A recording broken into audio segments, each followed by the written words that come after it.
서울 수도권 고가주택 중심으로 대출 수요를 억제하겠다는 건데요. 주택이 매각 계획이라면 내년 5월 9일까지 꼭 팔아야 합니다. 강력한 규제 때문에 수급이 줄고 거래량이 줄어 위축된 상황입니다.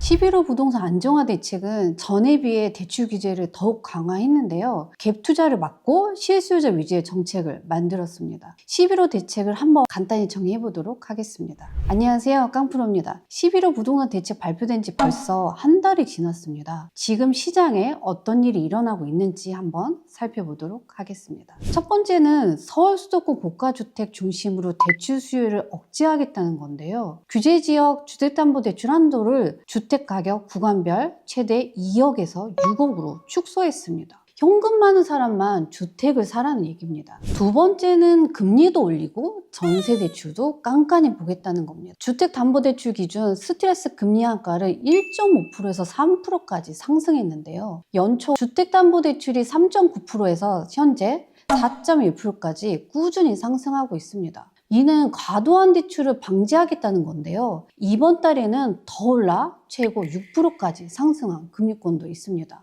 앞으로는 1주택자가 수도권 규제지역에서 전세대출을 받을 경우 DSR에 포함이 됩니다. 원금과 이자를 갚을 수 있는지 보겠다고 합니다. 그동안 DSR 적용받지 않았던 전세대출까지 이제는 관리하겠다는 겁니다. 그리고 내년 1월부터 주담대의 위험 가중치를 상향 조정한다고 하는데요. 위험 가중치란 자산의 위험도를 반영해 대출을 산정하겠다는 겁니다. 그렇게 되면 대출 금리는 인상이 되고 대출 한도는 축소되고 결국 위험 부담은 소비자가 떠안게 될 것 같습니다. 세 번째는 주택 구입 시 서울 전 지역과 수도권 규제 지역은 LTV 70%에서 40%로 적용받는데요. 대출 비율을 대폭 줄였습니다. 실수요를 감안해 생애 첫 주택 구입자는 LTV 70%를 유지하기로 했습니다. 되게 중요한 요건 중에 하나인데요. 아파트 청약 시 1순위 조건을 강화했는데요.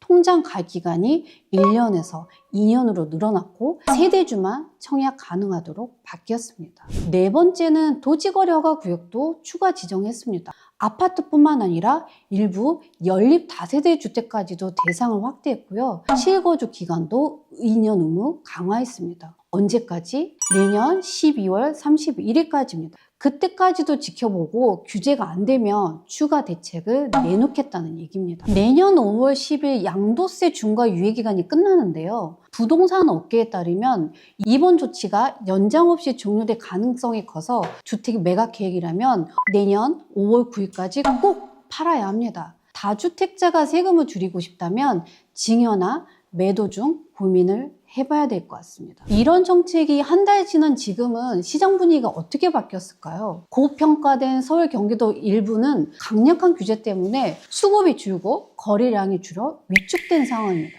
반면 저평가된 지방과 경기도 일부는 풍선 효과로 매매와 전세 거래도 늘고 수급도 좋아지고 있습니다. 그중에 구리, 남양주, 수원, 동탄이 전달에 비해서 소폭 상승했는데요. 규제가 계속된다면 지금이 아니면 살 수 없다는 생각에 비규제 지역으로 수요가 몰리고 있습니다. 이런 분위기에 지방이나 비규제 지역으로 내 집 마련하시는 분들이 늘어나고 있는데요. 언제 들어가면 좋을까요? 올해부터 27년 상반기 정도 내 집 마련하기 좋은 시기로 보입니다. 내 집 마련 수요가 몰리는 중요한 이유 중에 하나가 전세난인데요. 전세 매물이 4년 만에 최저치를 기록할 정도로 전세난이 심화되고 있습니다. 전세난이 왜 생겼을까요? 첫 번째는 집을 살 수 없는 세입자들이 계속 전세 계약을 연장하면서 주거지가 변동이 없어 시장이 풀리는 매물수가 줄어들고 있습니다. 두 번째는 대출을 옥죄는 것인데요. 대출과 실거주 요건을 강화해 갭 투자를 막아 전세 매물이 줄어들고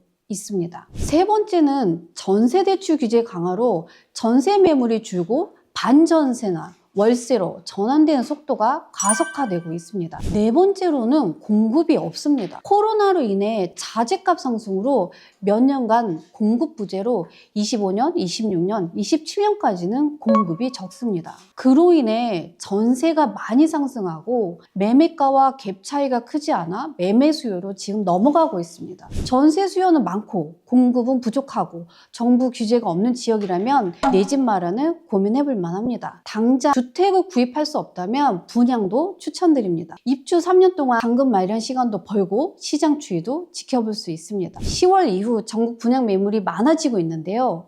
올 하반기에는 물량이 가장 많이 차지하고 있습니다. 내 집 마련을 생각한다면 꼭 한번 생각해 보세요. 또한 투자를 보신다면 비규제를 피한 똘똘한 지방 한 채도 추천드립니다. 수도권 주택이 있는 경우 지방 주택 구입 시 주택담보대출이 가능한 부분이 있으니 알아보시면 좋을 것 같습니다. 도움이 되셨다면 좋아요와 구독, 알림 설정 잊지 마세요. 오늘의 내용은 여기까지입니다.